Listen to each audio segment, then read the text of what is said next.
Hay un título que anuncié, un spoiler en el grupo de WhatsApp.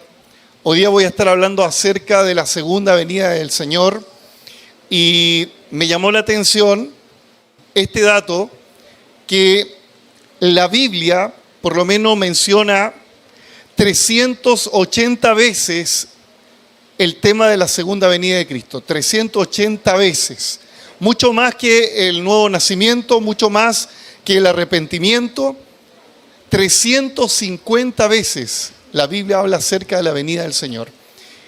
Entonces, ¿qué significa esto? Que hay un énfasis del Señor de indicarle a la iglesia que Él va a retornar. Él va a retornar. Y curiosamente es un dato que se da en muchas congregaciones desde el año 2005 más o menos. Cada vez se habla menos de la segunda venida de Cristo, cada vez se habla menos. En la década del 80 hasta el 90, hubieron evangelistas que su principal mensaje en las campañas, en las cruzadas, era siempre esta palabra: el Señor viene, arrepiéntanse. Y como dato también, la iglesia en América creció mucho más y en otros países con ese mensaje. Sin embargo, la iglesia ha ido decreciendo en este tiempo. La iglesia no ha ido creciendo, ha ido decreciendo, y curiosamente porque también el mensaje tiene otros énfasis de un bienestar terrenal acá en la tierra, de lo cual la Biblia sí da garantía de alguna forma que podemos tener una vida tal vez cómoda, tal vez próspera en algunos casos. Sin embargo, ese mensaje no ha causado tanto efecto de crecimiento a la Iglesia Universal. ¿Usted se acuerda de los mensajes típicos de Gigi Ávila, predicador pentecostal? Jimmy Swaggart, ¿sí? Un evangelista bautista, uno de los más renombrados en el siglo XX, Billy Graham. Usted analiza los mensajes de estos personajes, la mayoría de estos mensajes apuntaban a esta expresión: Cristo viene. Debemos arrepentirnos. La iglesia creció y creció y creció. Ahora, ¿por qué hemos cambiado? No es que hemos cambiado todo, me incluyo, yo no he cambiado la doctrina, pero ¿por qué hemos hecho otro énfasis?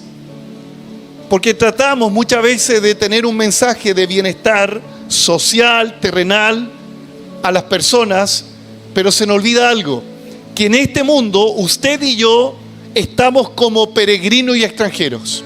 La Biblia dice en el Salmo que los más robustos duran hasta los 80 años. Los más robustos. Y ya los que pasan los 80, de verdad que están con mucha gracia del Señor. Mucha gracia del Señor. Por lo tanto, le he puesto como título a esta palabra: despertemos, el Señor viene. El Señor viene. Los antiguos decían Maranata. El Señor viene. Yo no sé si esto a usted le da terror o le da alegría. Tito habla y dice que esta es una esperanza bienaventurada. La iglesia no debiera tener miedo por el retorno del Señor Jesucristo. Sin embargo, ¿a quién debe provocarle terror, pavor? A aquellos que no tienen a Cristo. Nosotros como iglesia, Asamblea de Dios, creemos en esta postura. Creemos que hay dos acontecimientos que son diferentes al que les voy a mencionar. Primero, creemos que el Señor nos arrebata. Creemos en el arrebatamiento de la iglesia. ¿Sí? En cualquier momento el Señor viene, pero no va a tocar la tierra, sino que nos va a arrebatar y nos vamos a encontrar con Él en las nubes. Eso dice el apóstol Pablo en su primera carta a los Tesalonicenses, capítulo 4. Dice que nos encontraremos con el Señor en las nubes. Y los muertos en Cristo resucitarán primero. Y si nosotros nos encontramos con vida, nos encontraremos con el Señor en el aire.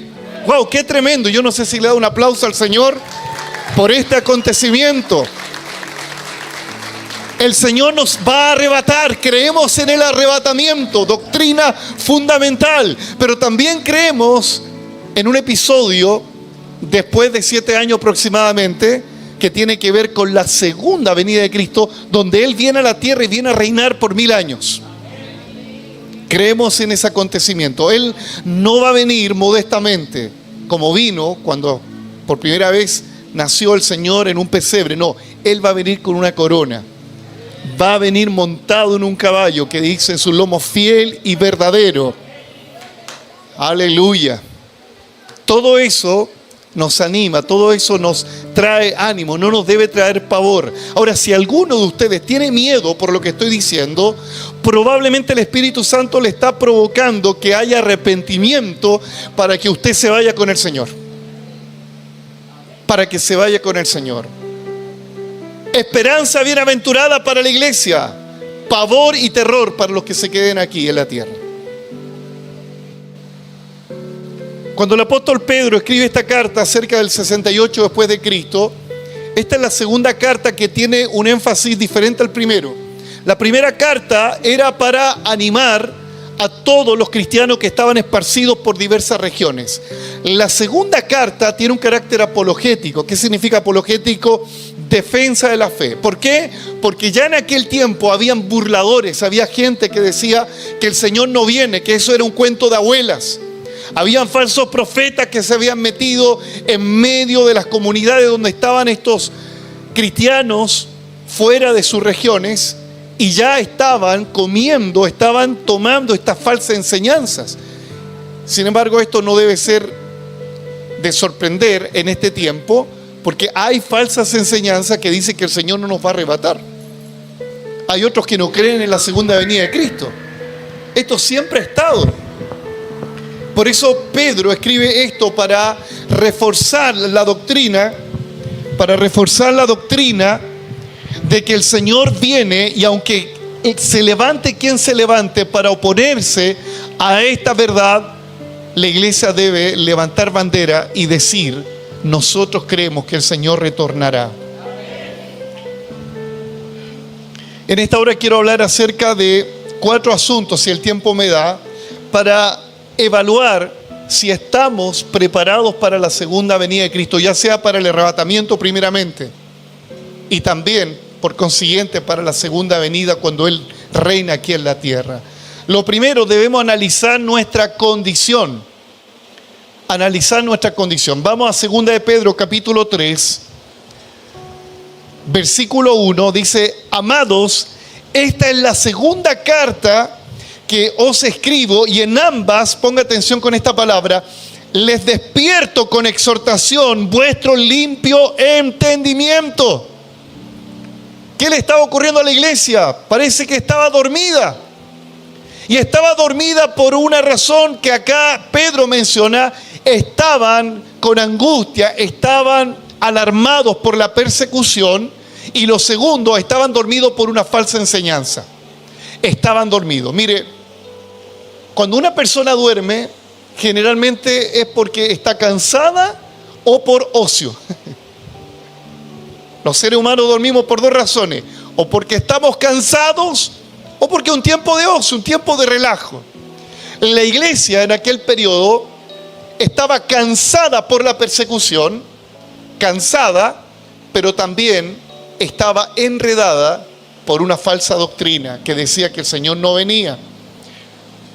Dice el versículo 2: para que tengáis memoria de las palabras que antes han sido dichas por los santos, los profetas, y del mandamiento del Señor y Salvador dado a vuestros apóstoles. Esto no era novedad para la iglesia y tampoco para usted y para mí, porque esto se ha predicado y se ha enseñado por siglos. Pero estos hombres y destinatarios se le había olvidado o no querían aceptar el retorno del Señor. Hay una palabra que aparece ahí cuando dice les exhorto. La palabra griega es hupomnesis, que significa amonestar con fuerza, amonestar con arenga. Es como un entrenador que tiene un equipo que en el primer tiempo los toma y van perdiendo 1-0 con el equipo más malo de la liga. Y les dice el entrenador: ¿cómo ustedes pueden estar perdiendo el primer tiempo con el peor equipo de la liga? Es parecida a la palabra que se refiere Pedro. Es amonestarlos.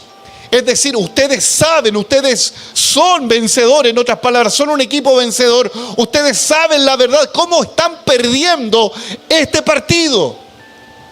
Eso es lo que está diciendo en el griego el apóstol Pedro. ¿Cómo ustedes van a estar actuando como perdedores? ¿Cómo ustedes van a estar actuando como cobardes? Aunque sean perseguidos, por favor, despierten. El Señor viene. El Señor viene. Y la Biblia habla respecto a personajes que dormían, y no literalmente, y algunos sí literalmente, dormían, y es un peligro cuando un cristiano duerme. ¿Usted se acuerda de la historia de Jonás? Jonás tenía que ir ¿a dónde? A Nínive. ¿Y dónde compran los pasajes?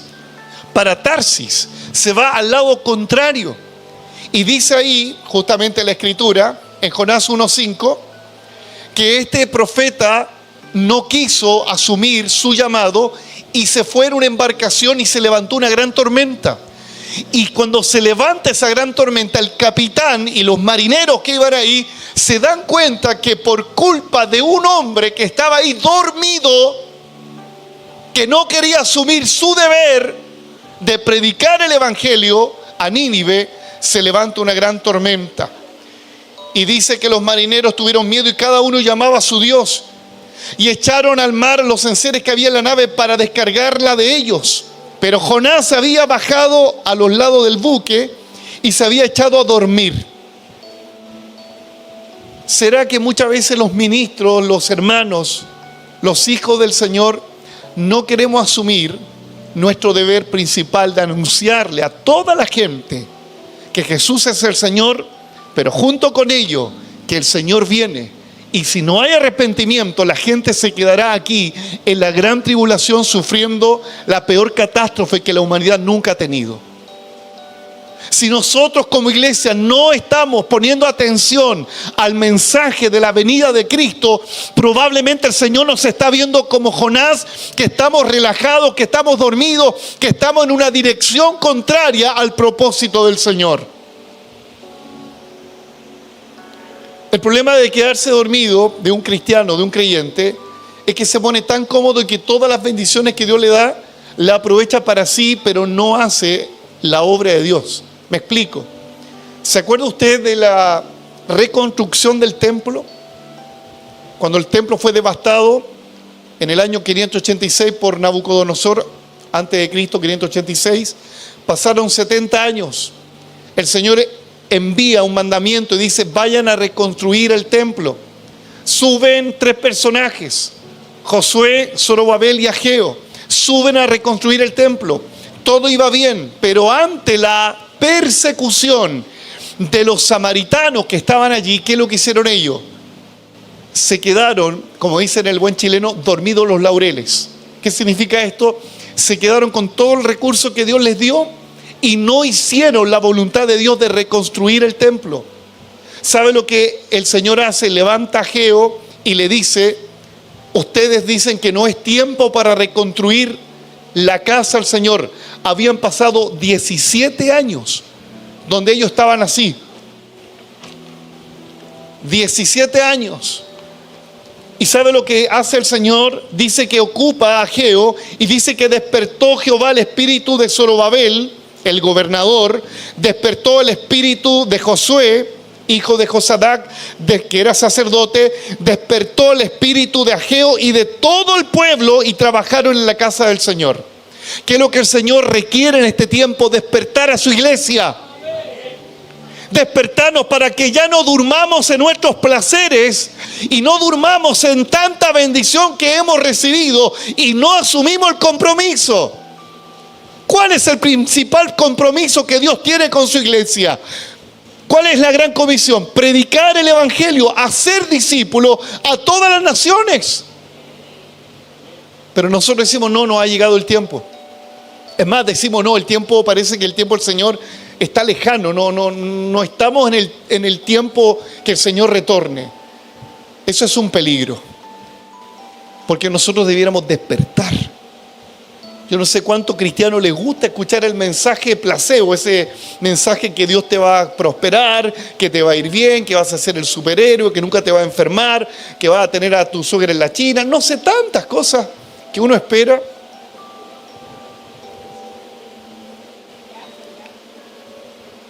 Pero escuchar que el Señor viene, miramos todo lo que hemos construido, miramos todos nuestros recursos, que son pocos, muchos, y pareciera que decimos, espérate un poquito más, Señor.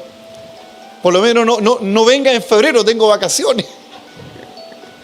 Ven en marzo, Señor, cuando hay que pagar todas las cuentas. Ven en marzo, por favor. Es que estamos acomodándonos en esta tierra. Estamos acomodándonos a los placeres. Y no es malo, hermano, que usted disfrute de lo que Dios le da. No es malo que usted salga de vacaciones, que tenga un tiempo de descanso. Todo eso es bueno. Pero la pregunta es, ¿seremos como en este tiempo la iglesia será como Jonás? Que estamos como en otra dirección, enfocado en uno mismo y no en el propósito que Dios le dijo a Jonás, predica el evangelio. Estaremos como el pueblo de Israel o de Judá, que con toda la bendición que Dios nos ha dado, con todos los recursos, estamos nosotros preparando nuestras mejores casas. Y la Biblia dice que ellos con todo el recurso, ¿sabe lo que hicieron? Se hicieron tremendos palacios, casas artesonadas. Hermano, ¿cuál es el problema de esto? Que ese recurso no era para ellos, era para construir el templo. Y la pregunta que el Espíritu Santo nos hace, todo el recurso de dones espirituales, de capacidades, de dinero, ¿dónde están proyectados?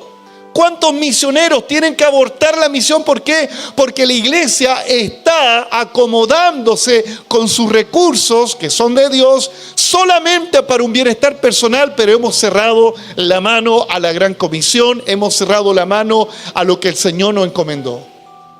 En la realidad, sí, es la cruda realidad. El Señor habla del peligro de quedarse dormido. ¿Usted se acuerda de la parábola de las 10 vírgenes? Mateo capítulo 25 del 4 al 5. Dice que eran 10 vírgenes. Dice que las 10 cabecearon. No es que estaban en la cancha de fútbol, no. Estaban quedando dormidas. Y se quedaron dormidas. Pero mire, ponga atención con esto. La Biblia dice que 5 eran prudentes, eran sabias, entendidas, sensatas. La palabra ahí se refiere a que entienden los tiempos, saben qué es lo que ocurrirá. Estas 5 vírgenes prudentes tenían aceite en sus lámparas. ¿Por qué tenían aceite? Porque tenían que estar velando, orando y estar preparadas cuando viniera el esposo. Sin embargo, habían 5 que tenían sus lámparas, las tenían el recurso. El mismo recurso que tenían las prudentes, las tenían las insensatas. Pero el aceite, no procuraron tener aceite. En otras palabras, no procuraron tener luz del Señor. No procuraron cultivar su relación con Dios. No procuraron vivir para Cristo. Tenían el nombre de evangélico, de católico, de protestante, de religión, pero no tenían lo principal, la unción del Espíritu. Y dice la parábola, es una parábola que a medianoche se escucha. Y las 10 se quedaron dormidas. ¿Qué implica que las 10 se hayan quedado dormidas? Que son personas con debilidades. Son personas que se cansan. ¿Cuántos de los que están acá no hemos cansado todos, cierto? Pero miren, no importa que te canses. Lo problemático, lo peligroso es que te canses y no tengas aceite. Eso es peligroso. O sea, si te cansas y no tienes comunión con Dios, eso es peligroso. A medianoche, el esposo, salieron a recibirle. Despertaron las 5 que estaban allí con el aceite, despertaron y el esposo la recibió. Y las otras le pedían a las que tenían aceite, por favor convídenos aceite. Por favor convídenos aceite. Pero el tiempo ya había culminado y estas 5 se quedan sin haber visto al esposo. La pregunta que el Señor nos hace, los que estamos acá, aunque estemos cansados, yo todavía no salgo de vacaciones, pero el Señor va a recobrar mis fuerzas. La pregunta que el Señor dice, los que están sentados acá, ¿cuántos tienen aceite? ¿Cuántos tienen aceite? ¿Cuántos tienen comunión con el Señor?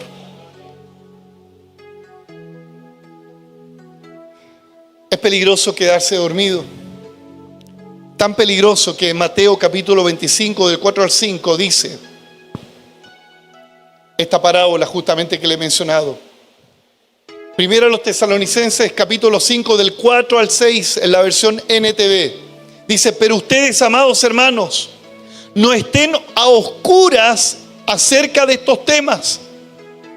Porque cuando uno está en una pieza oscura, aunque sea las 12 del día, empezamos a cabecear. Dice, no estén a oscuras acerca de estos temas. Es importante que la iglesia sepa de estos temas. Y no serán sorprendidos cuando el Señor venga como un ladrón, pues todos ustedes son hijos de la luz y del día. No pertenecemos a la oscuridad y a la noche. Así que manténganse en guardia, no dormidos, como los demás. Estén alerta y lúcidos. En otras palabras, aunque esté cansado, voy a estar atento a cualquier señal, a cualquier movimiento. ¿Usted conoce a esas personas que duermen pero se cae un clip, despiertan? El sueño, pero livianito. Otro hermano, puede pasar un camión arriba, siguen durmiendo. Nosotros debiéramos estar atentos al clic que cae, porque son señales que el Señor viene. Yo he estado evaluando hace varias semanas este tema. Lo quería predicar el domingo pasado, el Señor me dijo, no, todavía no. Y he estado cultivando esto y he estado viendo acerca de las señales. Y me acordé de un teólogo llamado Karl Barth, un teólogo suizo, que dijo estas palabras. El cristiano debiera tener en su mano derecha la Biblia y en su mano izquierda el periódico. ¿Qué significa esto? ¿Lo entiende, cierto? Debiéramos estar informados de los acontecimientos de este mundo. ¿Cuánta gente solamente le importa saber acerca de su equipo de fútbol y Cristo, nada más? Hermanos, nosotros debiéramos estar interiorizados acerca de la economía, acerca de lo que ocurre en las naciones. Yo sé que hay gente que dice, no, pastor, yo veo las noticias, me deprimo, por eso no veo nada. Error. Usted y yo debemos estar informados acerca de los tiempos que estamos viviendo. Usted no vive en un grupo sectario donde no quiere saber de nadie. Usted tiene que saber lo que ocurre en este país. Una mano en el periódico, otra en la Biblia. Hay gente que es muy espiritual, no ve tele, botó la tele al río porque era del diablo, no tiene celular, no se informa de nada. Vive como los Amish. ¿Usted conoce esas comunidades, los Amish? Viven en unos lugares, unas parcelas, hermano, una comunidad, no se juntan con ningún pecador y ahí preparando la avena Quaker. Así hay creyentes, como que no conversa con el vecino, no sabe de nada. Hermano, estamos en el año 2024, lo más espiritual le digo, estamos en el año 2024, febrero. Ay Dios, estoy quedando dormido. Cuidado con quedarnos dormidos. Acerca de estos temas, dice el apóstol Pablo. Acerca de estos temas. Mire, si usted, espero que no sea el caso, si usted muere y no se va con el Señor, usted no va a poder decir, y yo me libro de esto, mi pastor nunca me enseñó de esto. Mi pastor nunca me dijo que el Señor venía, nunca me dijo que íbamos a ser arrebatados. Usted no puede decirle eso al Señor. Usted está advertido. Usted está advertido. La segunda acción, recordar las señales. Estamos en el capítulo 3, versículo 5. Estos ignoran voluntariamente que el tiempo antiguo fueron hechos por la palabra de Dios, los cielos y también la tierra, que proviene del agua y por el agua subsiste. Por lo cual el mundo de entonces pereció anegado de agua. ¿Se acuerda con Noé, cierto? Ese fue el juicio que Dios envió a la tierra. Pero los cielos y la tierra que existen ahora están reservados, ponga atención, por la misma palabra, guardados para el fuego en el día del juicio y de la perdición de los hombres impíos. ¿Qué es lo que está diciendo acá Pedro? Hay una señal y esa señal tiene que ver con una señal que va a afectar el planeta Tierra. Va a afectar la creación. Va a afectar el cosmos, la naturaleza y también los hombres. No sé si usted sabía que la Biblia habla acerca de 21 juicios que vienen a la tierra. Vienen 21 juicios a la tierra. De estos juicios que vienen a la tierra siempre van a ser de menos a más, hasta destruir al ser humano. Y usted me dice, ¿qué Dios usted está predicando? El Dios de amor, pero un Dios justo también, y que va a ir destruyendo al ser humano de menos a más. Y esto no va a comenzar, ponga atención, no comienza recién después del arrebatamiento, esto ya está comenzando. La Biblia habla que la tierra sufre como dolores de parto. Usted ve todo lo que ocurre en nuestro país, que tal vez no es novedad, pero cuántos incendios que todos los veranos nuestro país tiene que padecer.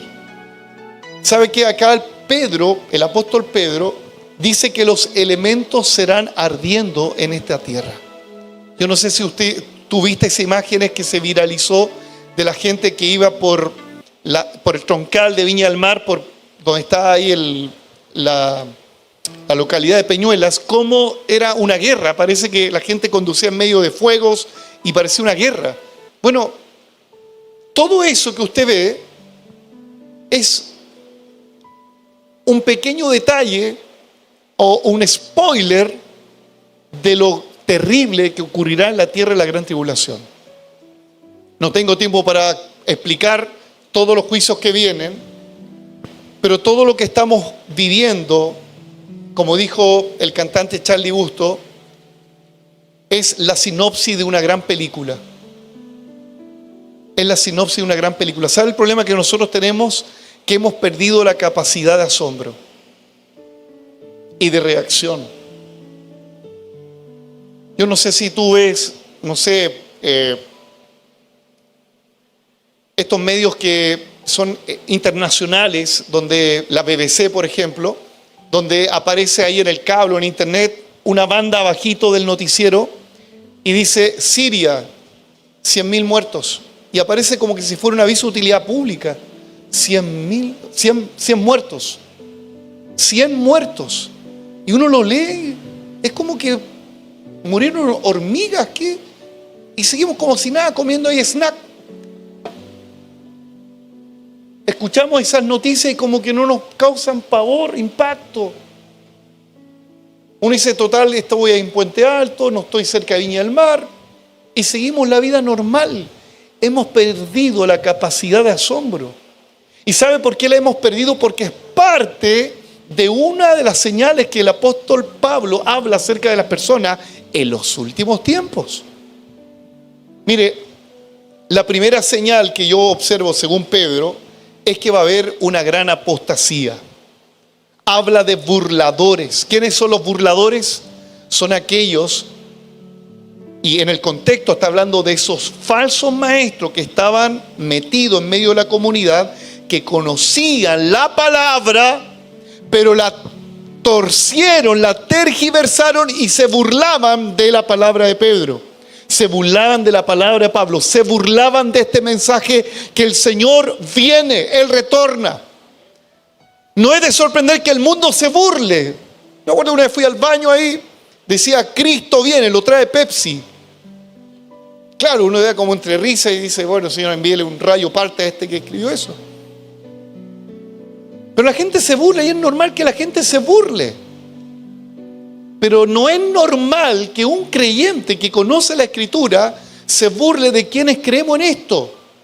No es normal.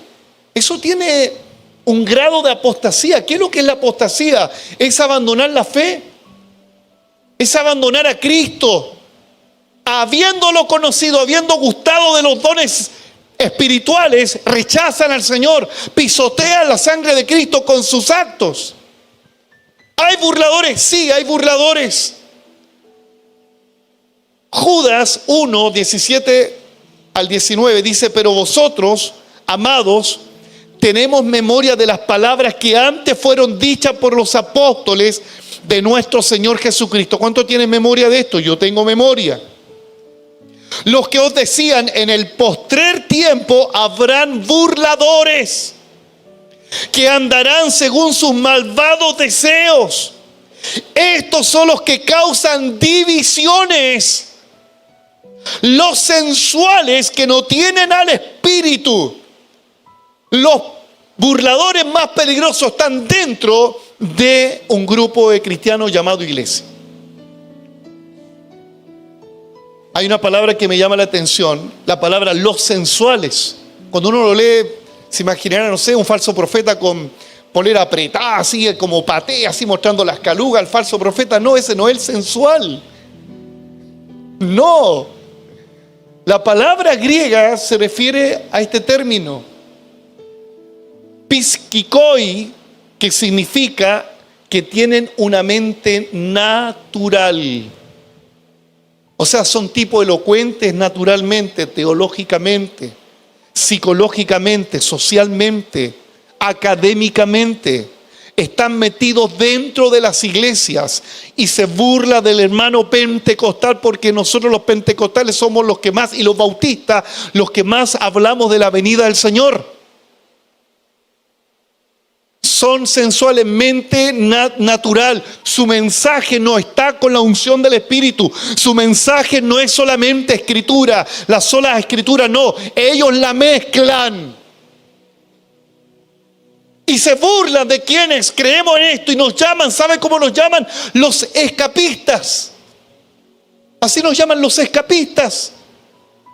Déjate esta cosa que Cristo viene, mira, si todo esto que ocurre es parte del ciclo de la vida, dicen algunos. No. Quiero hablarle a todos los que piensan que el mundo va cíclicamente en los fenómenos. No es así. La Biblia no habla que el mundo va cíclicamente en los fenómenos climáticos, sociales. No, la Biblia me dice que esto va de mal en peor. Esto va así. No es así, esto es así. El mundo cada vez está en decadencia moral, espiritual, en todas las áreas. Porque hay gente que se burla y dice, esto de que el mundo está más violento. Sí, esto siempre ha ocurrido. Sí, siempre ha ocurrido, pero ahora es más. Es más, no es cíclico. Esto va incrementándose, pero hacia abajo. Cada vez esto va de mal en peor. ¿Sabe quiénes son los que se burlan de esto? Mire, yo no quiero enredarlo con tantos conceptos teológicos, pero yo no sé si usted ha escuchado acerca de la teología de la prosperidad. ¿Sí? Ellos tienen una postura escatológica. Escatología significa estudio de los últimos tiempos, que se le llama posmilenarismo. ¿Qué significa este término teológico posmilenarismo?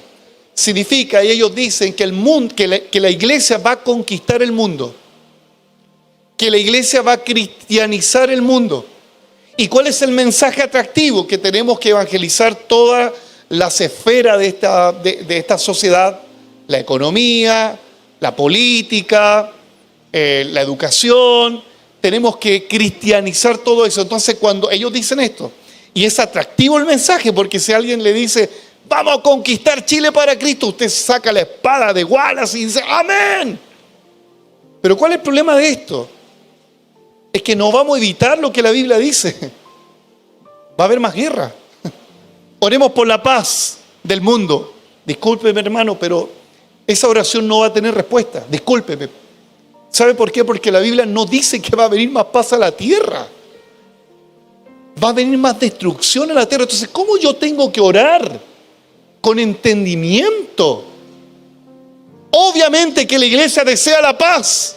Obviamente que deseamos la paz entre ejércitos contrarios, entre países que están hoy en una pugna bélica. Obviamente que deseamos que el Señor ponga cese al fuego, pero no se frustre si esto se incrementa, porque es necesario que todas estas cosas os acontezcan, dijo el Señor. Es necesario que esto ocurra. Burladores.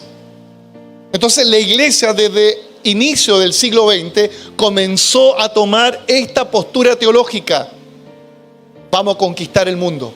para que el mundo, cuando esté bien cristianizado, el Señor diga, oh, bien muchachos, lo hicieron bien, Él venga a llevar a su iglesia. Hermano, cada vez, vuelvo a decir, parezco un loro diciendo lo mismo, esto va de mal en peor. Hace un tiempo atrás hice un ramo en el Instituto Bíblico que se llama Teología de la Evangelización y me metí a los datos de la Universidad Católica respecto al crecimiento de la iglesia en Chile. La iglesia católica cada vez va en descenso y la iglesia evangélica también. No ha habido crecimiento en la iglesia cristiana, no ha habido. ¿Sabe por qué? Porque se está cumpliendo la Escritura, lo que dice a continuación la palabra del Señor, que en los postreros tiempos habrán hombres, eso está en 1 Timoteo 3 del 1 al 5, voy a leer la versión NTV, habrán tiempos muy difíciles, pues la gente solo tendrá amor por sí misma y por su dinero. Serán fanfarrones y orgullosos, se burlarán de Dios, serán desobedientes a los padres y mal agradecidos, no considerarán nada sagrado. Y es verdad, la gente no considera nada que por años, por siglos, era nuestra reserva moral, una familia constituida entre un hombre y una mujer. La gente no respeta eso. ¿Estamos viviendo esto, hermano? No amarán, no van a perdonar, calumniarán unos a otros, no tendrán control propio, serán crueles, odiarán todo lo que es bueno. Una cosa es no estar de acuerdo con los valores, otra cosa peor es aborrecer los valores. Porque yo respeto que alguien me diga, ¿sabe qué? Yo creo que, no sé, una persona nace homosexual y me lo dice de una forma, está bien. O sea, está bien en el sentido que está bien que no discuta conmigo. Pues está mal, obviamente, su postura. Pero una cosa que esa persona aborrezca al hombre y a la mujer. Eso está ocurriendo. El grupo feministas, los feministas de este tiempo, la tercera ola en la que nos encontramos, ya no son feministas, son hembristas. O sea, ellos aborrecen al hombre.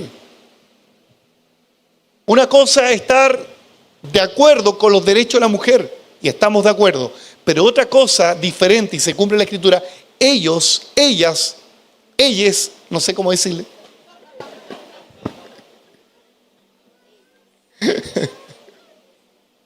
aborrecen al hombre. Hermano, esto ya estaba escrito. La primera ola del feminismo, la segunda ola del feminismo nunca atentaban contra la figura del hombre, nunca. Pero si se da cuenta, esto no es cíclico, esto cada vez es peor. Cada vez peor. Entonces, cuando tú ves todas estas manifestaciones sociales, todo esto que ocurre en el mundo que está convulsionado, por favor, entendamos que el tiempo está cerca, el Señor viene en cualquier momento. El Señor viene en cualquier momento. Serán como los días de Noé, Mateo 24, 27. ¿Qué ocurría con Noé? La gente se burlaba de Noé. Pregonero de justicia, se burlaban de Noé. Este está construyendo un arca y dice que va a llover. ¿Cuándo ha llovido acá? Este canuto dice que Cristo viene. ¿Cuándo? Así la gente habla respecto a la venida de Cristo. Es una ignorancia voluntaria. Dice acá el texto, se lo vuelvo a leer,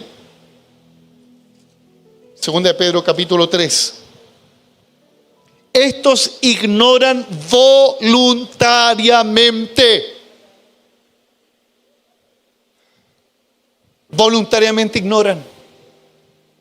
Porque el hombre como la mujer saben de alguna u otra manera que los valores universales no tienen que ver con religión, no tienen que ver con una denominación, tienen que ver con algo natural, con un asunto de sentido común. Voluntariamente. Esto le pasó al Señor con los fariseos. Ellos sabían la Escritura, pero no querían asumirla. En la versión NTV, Mateo 16, del 1 al 3, él respondió y dijo: ustedes conocen el dicho, si el cielo está rojo por la noche, mañana habrá un buen clima. El Señor le dijo esto a los fariseos. Si el cielo está rojo por la mañana, habrá mal clima todo el día. Saben interpretar las señales del clima en los cielos, pero no saben interpretar las señales de los tiempos.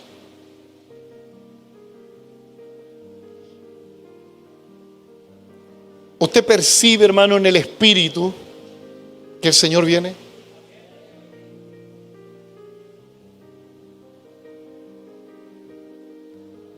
Estamos en la primera señal de apostasía. Segunda a los Tesalonicenses capítulo 2, del 3 al 4. Nadie os engañe en ninguna manera, porque no vendrá sin que antes venga la apostasía. Mire, la teología de la prosperidad, lo que más hablan ellos, y yo estoy de acuerdo con esto, que el Señor quiere enviar un avivamiento. Y yo sé que lo va a enviar, pero no tenemos que ignorar algo. Que el avivamiento será el poder de Dios que va a contrarrestar la apostasía que se va a levantar contra la iglesia. Hermano, la apostasía es como una avalancha. Sentimos el ruido, pero viene cada vez a pasos agigantados. Y me temo, hermano, que muchos de los creyentes que están sentados acá y los que me escuchan en radio, estamos en radio, los que están en televisión, sean aplastados por esta avalancha. Hermano, viene una decadencia espiritual terrible hacia muchos creyentes. Por eso Dios creo que va a enviar un avivamiento. Porque la única manera para despertar de este letargo y para que sea la última cosecha que el Señor tomará antes que venga el anticristo y gobierne esta tierra. O sea, vamos a experimentar en este último tiempo dos manifestaciones. El letargo espiritual. No hay ganas de congregarse, no hay ganas de orar, no hay ganas de servir a Dios, no hay ganas de nada. Peligro, cuidado, la apostasía no es un hoyo que me caí en un segundo, no. La apostasía tiene pasos como estos. Tome atención, los que me ven en la cámara, los que me escuchan en radio, los que están acá. Apostasía comienza así. No me voy a congregar, Dios está en todos lados. ¿Para qué servir a Dios si Dios tiene tantas personas en la iglesia? Lo pueden hacer. ¿Para qué orar si Dios conoce mi corazón? Antes que yo diga la palabra, el Señor la sabe toda. Los apóstatas son bíblicos. Parece que Dios no existe. Parece que esa experiencia que tuve de sentir un fuego solamente fue una sugestión colectiva del ambiente emocional. Así que como que parece que Dios no existe. ¿Qué pasa? La gente cae en la apostasía. Esto es de menos a más. De menos a más.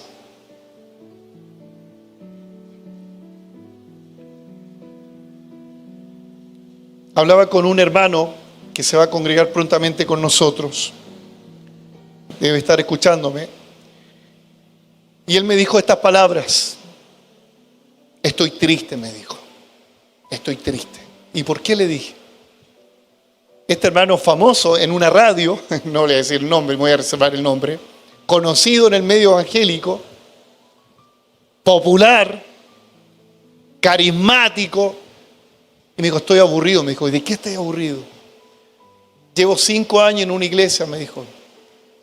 Y sabe lo que veo, que se llena la iglesia. Y dije, pero eso no te debe aburrir. Es que sabe lo que me tiene aburrido, que toda la gente que viene no es la misma que viene el mismo día domingo. Hay una rotación de gente. ¿Y por qué vienen? A escuchar a un coach motivacional que tiene el título de pastor, que solamente les transmite bienestar en esta tierra, que vas a ser un campeón, que vas a ser un superhéroe en esta tierra, que vas a prosperar. Y él me dice, estoy triste, mi espíritu se está durmiendo porque necesito escuchar el mensaje de Cristo, el mensaje de la palabra del Señor. Hermano, las ovejas oyen la voz de su pastor y conocen la voz de su pastor. Hermano, eso que está ocurriendo en diversos lugares, eso ya es apostasía. Que ya no te predique la palabra. Hoy les voy a predicar acerca del libro de MacArthur. ¿Cómo voy a predicar de MacArthur? Otro del otro extremo, voy a predicar acerca de los 7 pasos de Guillermo Maldonado. ¿Cómo eso? Eso es estar a punto de caer en la apostasía. Nosotros predicamos a Cristo y este crucificado. Él murió, resucitó y vendrá por su iglesia. Eso es lo que predicamos. Eso es lo que predicamos. No vendrá antes que venga la apostasía y se manifieste el hombre de pecado, el hijo de perdición, el cual se opone y se levanta contra todo lo que se llama Dios, es objeto de culto, tanto que se sienta en el templo de Dios, haciéndose pasar por Dios. Aquí está hablando del anticristo. Y recuerde que el anticristo es un personaje, porque hay algunas teologías que dicen que es un sistema. No, Pablo está hablando literal acá. Apocalipsis capítulo 13, Juan ve una visión y ve que hay 2 bestias que tienen poder dadas por el dragón. ¿Quién es el dragón? No estoy hablando, hermano, de Harry Potter, acá estoy hablando de la Biblia. El dragón representa a Satanás, el diablo, y le da poder a estas 2 bestias. Una bestia tiene un papel, un rol de gobernar el mundo. Puede ser un estadista, un político, un militar, no lo sé, pero se espera que el mundo tenga solamente un gobernante. Y hay otra bestia que ve Juan, este es un falso profeta. Por muchos años, una postura de la iglesia decía que era el Papa Negro. ¿Escuchó eso? El Papa Negro. Yo no sé, hermano, en qué parte saldrá que hay un Papa Negro. Pero este falso profeta tendrá manifestaciones espirituales, de señales, incluso de milagros. Entonces, ¿qué es lo que se espera para esta tierra? Que existan 2 personajes, uno político, otro religioso. Estos se van a unir para gobernar el mundo. Dice que antes que el Señor venga se va a manifestar este hombre de pecado. ¿Sabe cuál es? Mire, aquí hay 2 posturas. Algunos dicen que el anticristo va a estar o ya está con nosotros y no lo vemos, porque dice que vendrá antes que venga el Señor. Otros dicen que está hablando de la segunda venida, de la parucía, de la segunda venida. Mira, hermano, no me importa si Él está ya con carne y hueso ya en la tierra, no me importa eso. Lo que me tiene que importar es estar preparado para la venida del Señor. Si Él está o no está, la verdad es que el espíritu del anticristo siempre ha estado. Siempre ha estado. Pero dice, nadie os engañe. Yo no sé si usted está al tanto de lo que estoy hablando, de lo que se viene para las naciones en el mundo. La Agenda 2030, ¿la ha escuchado? De las Naciones Unidas. La Agenda 2030 tiene 17 objetivos y lo estuve analizando. Y en la página de la ONU, cuando tú te metes a la página de la ONU, ellos tienen un encabezado que dice, para transformar al mundo, una concepción globalista. ¿Quién va a gobernar este mundo del anticristo? Globalmente, dice, para transformar al mundo. Y uno de los objetivos que ellos tienen, aparte de la igualdad de género, aparte de que no haya hambre en la tierra y todo lo demás, me llamó la atención que todos estos objetivos se oponen de alguna manera a los 21 juicios que vienen a la tierra. Usted ha escuchado, ha leído acerca de los caballos que ve Juan en el libro Apocalipsis. Uno de los caballos, ¿qué es lo que va a manifestar? Hambre. ¿Qué es lo que ellos van a combatir? El hambre. Uno de los caballos va a traer supuestamente seguridad, porque es un caballo blanco, ¿cierto? Que ve Juan en el Apocalipsis, pero no es el Señor. Es el falso profeta, el falso anticristo, que Él va a prometer paz y seguridad. Uno de los 17 objetivos de la ONU dice paz y seguridad. ¿Y qué dice el apóstol Pablo en Tesalonicenses? Cuando digan paz y seguridad, vendrá repentinamente destrucción.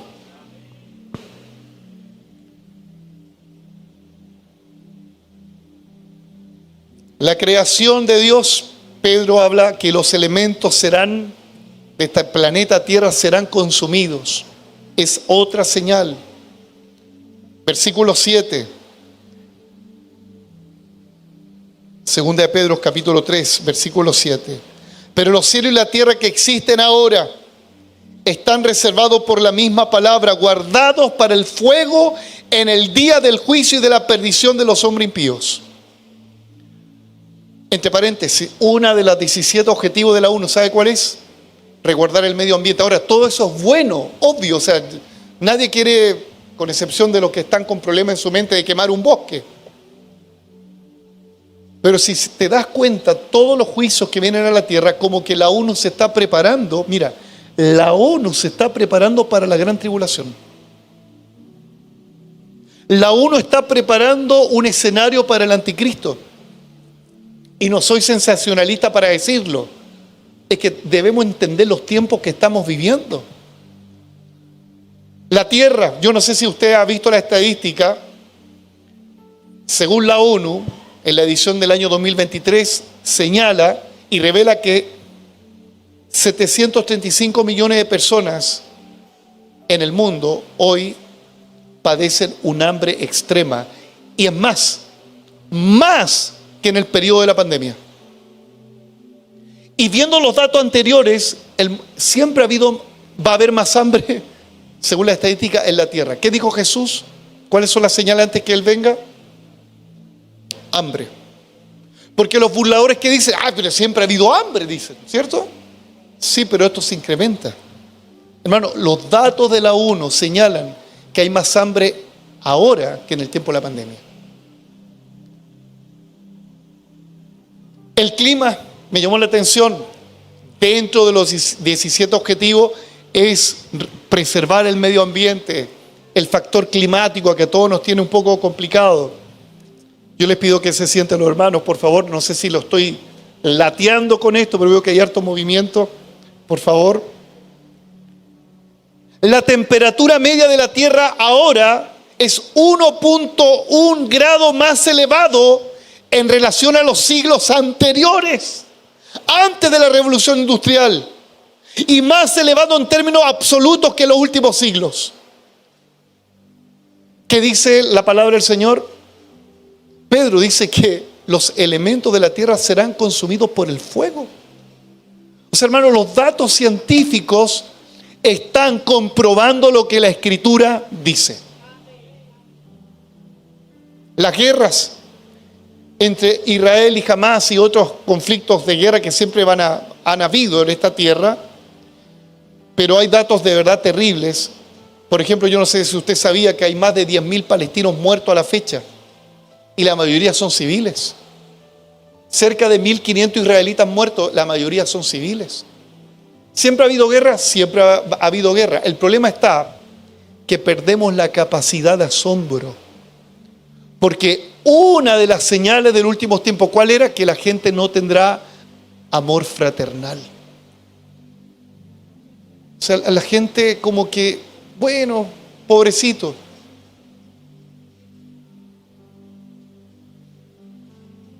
Los terremotos se han incrementado, pero la tercera acción para que despertemos de esto es que tenemos que anunciar el Evangelio. O sea, usted no saca nada con decir, pastor, gracias por todo el dato científico bíblico que nos dio. No me diga gracias por eso. Yo le voy a agradecer que usted reaccione junto conmigo y hablar de estos temas a la gente. Esos que se burlan, tienes datos científicos. Eso que te dice que eres un escapista, que eres un fanático, un fundamentalista. No, está escrito. El Señor lo profetizó muchos años antes. Versículo 9. 2 de Pedro 3:9. El Señor no retarda su promesa, según algunos la tienen por tardanza, pero Él es paciente para con nosotros, no queriendo que ninguno perezca, sino que todos procedan al arrepentimiento. Pero para que haya arrepentimiento, tú y yo tenemos que predicar el mensaje de Cristo. Tenemos que hablar de estas cosas.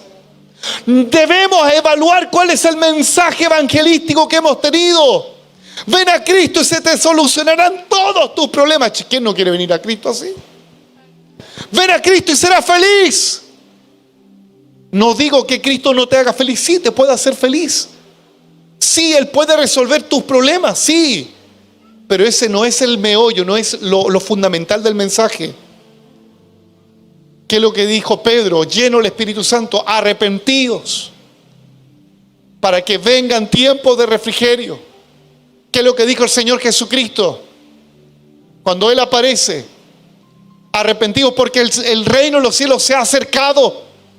Arrepentimiento es el mensaje que tenemos que predicarle a la gente. Y lo que me da tristeza y rabia, que los canutos evangélicos se burlan de nuestros himnos pentecostales. Ven a Él, pecador. Ese himno en las calles salvó a través del Espíritu a mucha gente. A mucha gente. No se burle del mensaje del arrepentimiento. No se burle. Ven a Él, pecador. ¿Qué te espera? Tu buen Salvador.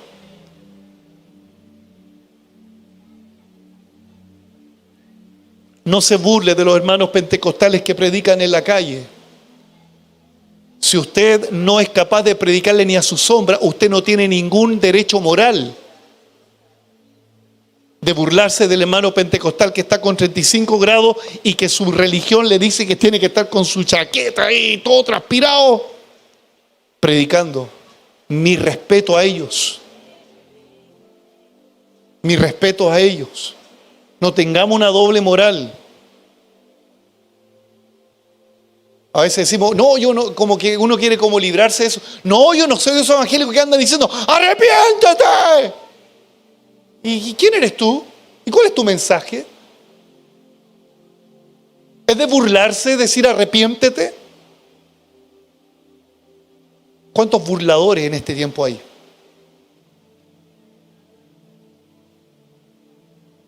Respeto por quienes sembraron con lágrimas el evangelio en este país, por aquellos que les tiraron orina en las cabezas por predicar arrepiéntete, porque ese mensaje ha traído salvación a miles y a miles de chilenos y compatriotas en esta tierra. Yo doy un aplauso al Señor por esos varones y mujeres valientes.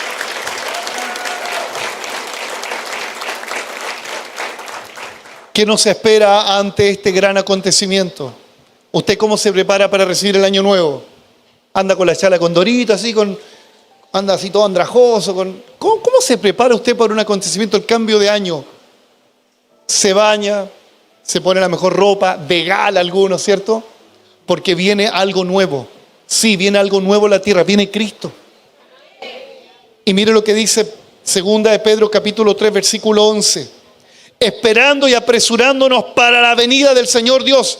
El que duerme no se apresura, el que duerme no es diligente, pero el que está despierto espera, se apresura para la venida del Señor, en el cual los cielos se encenderán, serán deshechos y los elementos siendo quemados se fundirán. Pero nosotros, dice acá, esperamos su promesa, cielo nuevo y tierra nueva, en los cuales mora la justicia.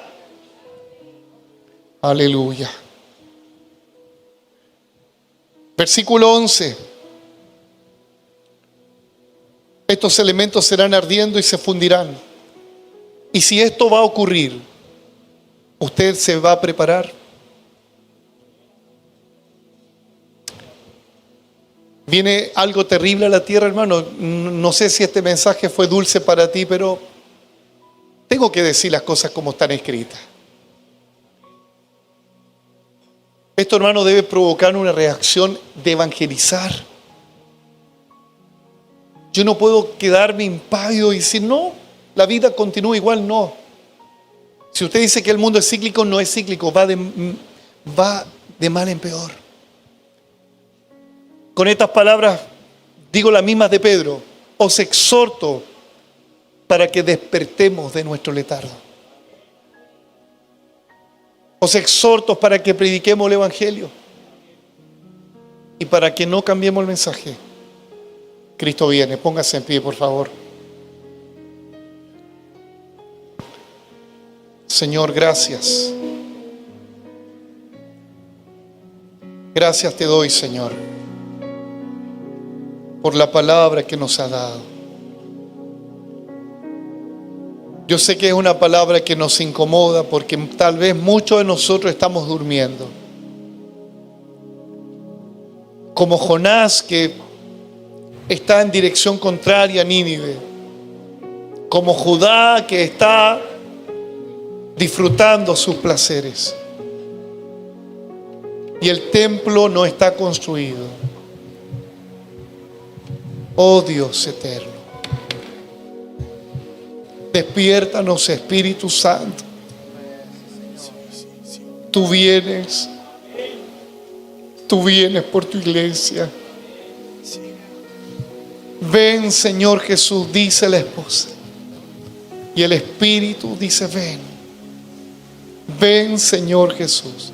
Pero antes, por favor, antes que venga, por favor, permítenos anunciar a nuestros familiares, a nuestros amigos, a los compañeros de trabajo, que tú vienes, que tú vienes.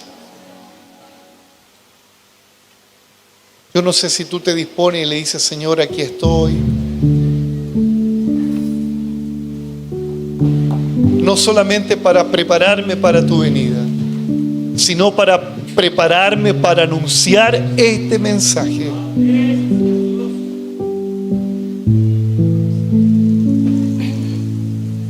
Oh Dios, que no cambiemos tu palabra por nada, que no seamos burladores.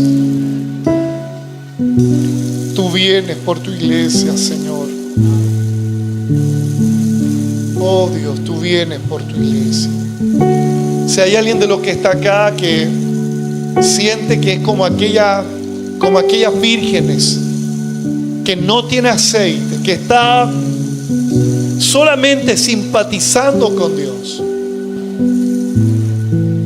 y siente que no está preparado para irse con el Señor, ahí donde está, levante su mano, por favor, y dígale, Señor, ayúdame, Señor. Dile, ayúdame, Señor, porque tú vendrás y yo no me quiero quedar en la gran tribulación. Yo no me quiero quedar en el peor escenario de esta tierra. Dios, tú enviaste a tu Hijo Jesucristo para salvarnos, para rescatarnos. Señor Dios, oro por los que me están viendo en la televisión, en las redes sociales, por los que me escuchan en la radio, por aquellos que te conocen, pero están siendo arrastrados por este poder terrible de la apostasía, que han relativizado el Evangelio, que han acomodado el Evangelio, han escuchado un mensaje natural de los sensuales, un mensaje natural. Oh Dios, rescata a tus hijos, rescata a nuestros familiares, a nuestras hermanas, hermanos, rescata a los padres, porque tú vienes. Señor, líbranos de la apostasía, líbranos de abandonar a Cristo, líbranos de comer otra doctrina que no sea tu palabra, Señor. Líbranos, Señor, de no torcer la Escritura. Líbranos, Señor. Oh Señor, es una esperanza bienaventurada. Tú vendrás, Señor. Y esperamos cielo nuevo, tierra nueva, donde mora la justicia. Gracias, Señor. Vamos a participar de la cena del Señor.